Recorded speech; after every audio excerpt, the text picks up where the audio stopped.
తీసుకొని వాళ్ళకి ఇంకొక 11 నెలలతో వాళ్ళ టైం కూడా అయిపోతుంది. మళ్ళీ కొత్త టెండర్లు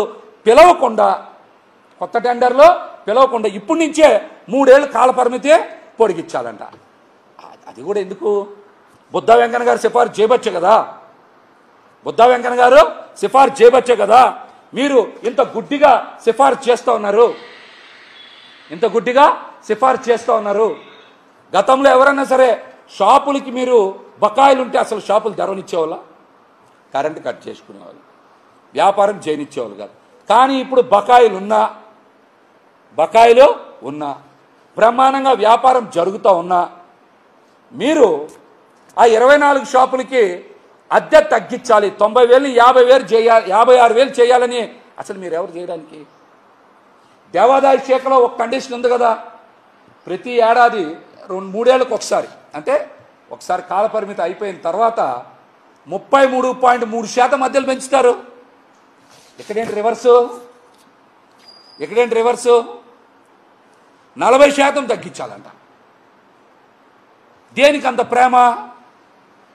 ఆ షాపుల్లో ఒక షాపు కూడా టీడీపీ కార్పొరేటర్కి ఉందానా? దేనికి అంత ప్రేమ? ఆ షాపుల్లో కూడా ఒక షాపు టీడీపీ కార్పొరేటర్కి ఉందానా?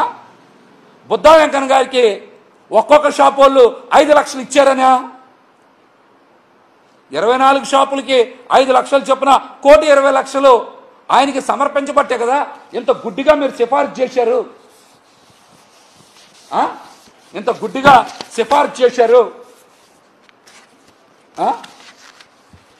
ఇందాక చెప్పే కదా, పార్కింగ్ కాంట్రాక్ట్లో ఒక 3,06,00,000, మరి ఇందులో ఒక 1,20,00,000.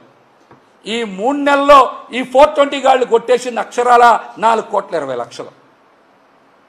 ఈ 3 నెలల్లో ఈ టీడీపీ కూటమి 420 గాళ్ళు కొట్టేసింది అక్షరాల 4,20,00,000. అందుకనే నాకు డౌట్ వచ్చిందాక అడిగా, ఈ కాంట్రాక్టర్ల మీద షాపుల మీద ఆధారపడి అమ్మవారు బతుకుతున్నారా ఏంటి, లేదా అమ్మవారి మీద ఆధారపడి ఈ షాపులు కాంట్రాక్ట్దారులు బతుకుతున్నారా? మీరు రాసింది చూస్తే నాకు డౌట్ వచ్చింది, అందుకనే ఆ మాట మాట్లాడా. ఇంకొక ప్రధానమైన అంశం, దేవాదాయ శాఖ మంత్రి ఆనం రామనారాయణ రెడ్డి గారు పెద్ద మనిషి, మంచి వ్యక్తి అని అనుకుంటున్నా నేను.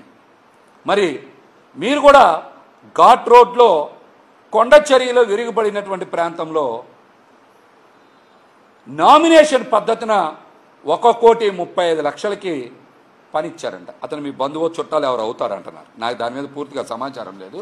మరి 1,35,00,000 రూపాయలకి మీరు పనులు ఇస్తే టెండర్ పిలవాలా వద్దా? నామినేషన్ పద్ధతిన అంత పెద్ద అమౌంట్కి కాంట్రాక్ట్ ఎలా ఇస్తారు?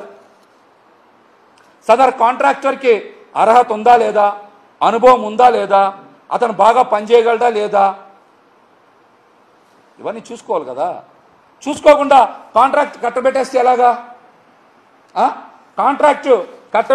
ఎలా? దీనికి కూడా మీరు సమాధానం చెప్పాలి. ఖచ్చితంగా చెప్పాలి. అదేవిధంగా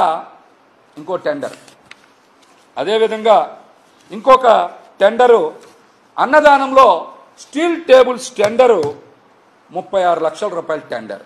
దాంట్లో చాలామంది పార్టిసిపేట్ చేస్తే అందులో ఉన్న అందరు కాంట్రాక్టర్ని ఏదో ఒక సాకు చూపించి అందరినీ డిస్క్వాలిఫై చేసి ఆ టెండర్ని కూడా బుద్ధా వెంకన్న బెనామీ మహేష్కే